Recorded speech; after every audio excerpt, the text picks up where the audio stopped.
So hi everyone, thanks for joining me today on another photo walk. I'm out in Alexandria today during the daytime for once. You know, I normally only out here at night when the parking is generally free. I was on my way to an airport, or to the airport here at DC National to pick up a friend of mine. And she's due to land in about, I don't know, 30 minutes. So I kind of have to hustle. So it might be a little short one today. See, but I thought what I'd do is try and apply some rules of composition. I did a quick review, and I'll put a link down below to the website, which really did a thorough explanation, I think, on the various rules of composition that'll help you take better pictures. So I'll just call them out as I see them. They're not going to be in any particular order. But, you know, I got to practice too, just like anyone, you know, to get better at photography. Because I see you guys on Instagram, and you guys are really amazing. You just put everything I do to shame. But that's awesome, you know. I'm really excited to come out, and that's what motivates me is watching you guys post your pictures on Instagram. So I'm going to do my best here today and apply a couple of rules and see if I can break a few too, maybe. Okay, this house here is kind of interesting. You know, the paint is all kind of worn, and this makes for a really nice, easy composition with leading lines.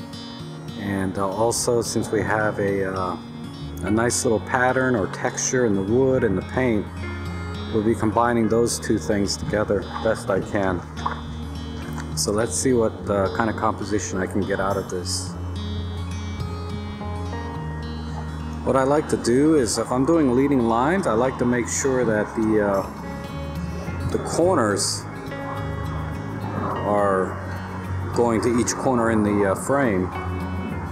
So like this fence here, I have kind of like this. The 4x3 framing will be a little bit different. But the problem with this composition here is there's a lot of distraction here with this car on the right side, which is taking away from what I think is the subject, the texture in the wood and the paint.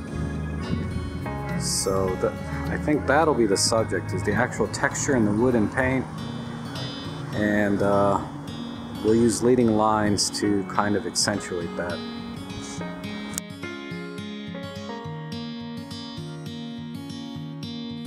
Alright, I walked up to this church here, and I just could not think of an interesting angle to get kind of the exterior or the architectural type shot. But when I walked up to it, I did see these flowers kind of pushed up against the glass here, like this. And I think what I'll do is I'll try and get a frame within a frame type composition with this. And I like the colors, but we'll see. I'll process a couple of different versions of it in camera. But let me try and get a shot of this.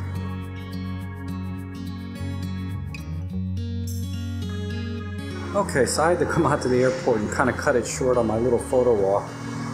I only really had about 15-20 minutes apparently. I just kind of lost track of time. And I'm going to see if I can get a few shots though around here. Sorry about all the noise. I think I see a potentially interesting shot here through the grates, so we'll try another frame on frame composition.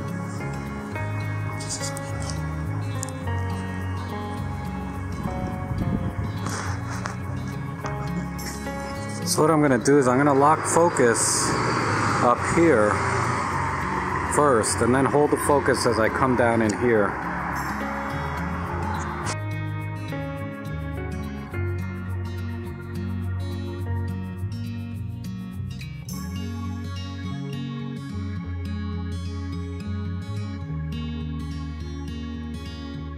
I think I see a shot here. I'm going to try kind of an angle again, just kind of watching my corners.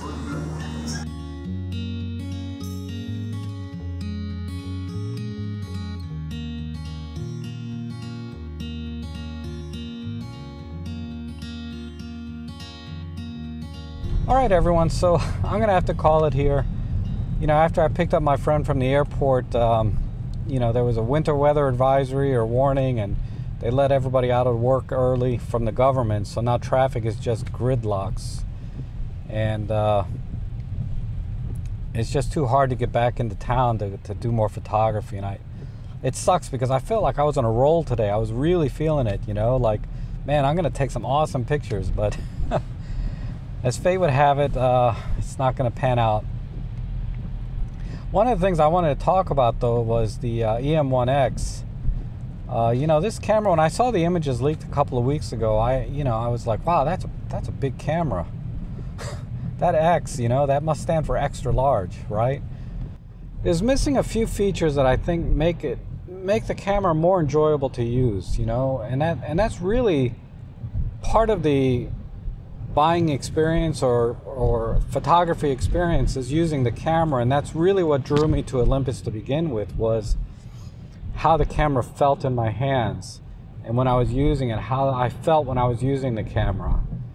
So one of the things I was looking for was a better EVF. You know, when the EVF in EM1 Mark II, it's okay, but that was honestly the biggest disappointment of my EM1 Mark II, was just the viewfinder. But I got past that because all the other features in the camera, the image quality, everything made up for that easily. But the M1X at $3,000, I was really hoping they'd put a decent viewfinder in there, some OLED stuff like everyone else is doing now. The other thing it didn't have is I really wanted illuminated buttons. You know, the Nikon D500 has illuminated buttons, and I almost bought the camera just for that, but I said, no, I'm not going to buy another DSLR. But if it had illuminated buttons, I might buy this camera, but it doesn't.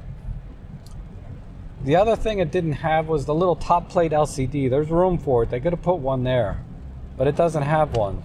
I really would have liked that. I wouldn't have bought the camera because of that, but I would have liked to have that. The other thing is the video. It's pretty much the same as the M1 Mark II. All they did was add 120 frames per second, 1080p, and even then, it's cropped. It's like, okay. I mean, if it's clear and it's cropped, I might be able to get past that. It'll just be one of those things you have to deal with. And I don't care about 4K. I've told you guys about that. It's just the file sizes are too big. But what I would have liked to have seen is a 422 10-bit output, you know, but it doesn't even have that. So what I'm hoping for really, and I can wait, is the EM5 Mark III. I'm really excited about.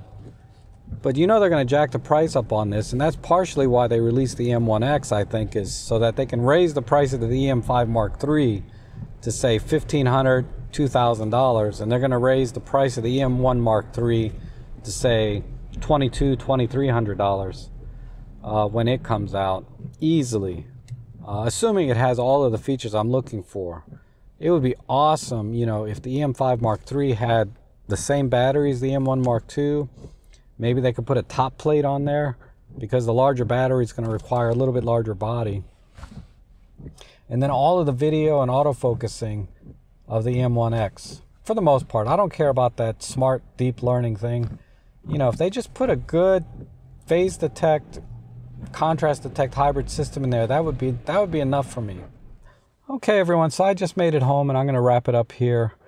I'm sorry if I rambled a little bit, but let me know what you guys think about the M1X. I mean, is this camera you're going to buy? I mean, does the sports action, the autofocus, the IBIS, and everything else, is that enough for you to get this camera? I mean, for me, it really wasn't. I mean, I'm sure those things are awesome and will make a difference for people that are doing sports action with their Olympus cameras, but it's just missing too many things for me to really consider. And it's easy to say now because it's not in my hands, right? You never know. I might go to the launch event next week and say, man, I'm buying this camera. But I've learned to trust my gut instinct. You know, this TG-5 was really a spur of the moment purchase, and I love this camera. And that's why I'm really trying to get to learn how to use this thing. And that's why I'm doing these vlogs and taking pictures with etc. But for me, I think I'm going to wait for the M5 Mark III. Or the M1 Mark III and see what they do with those. because the E-M1X, it just, like I said, it's just missing too many things. But either way, let me know what you guys think. I'd appreciate your feedback. So as always, I appreciate you watching, and hopefully we'll see you again soon.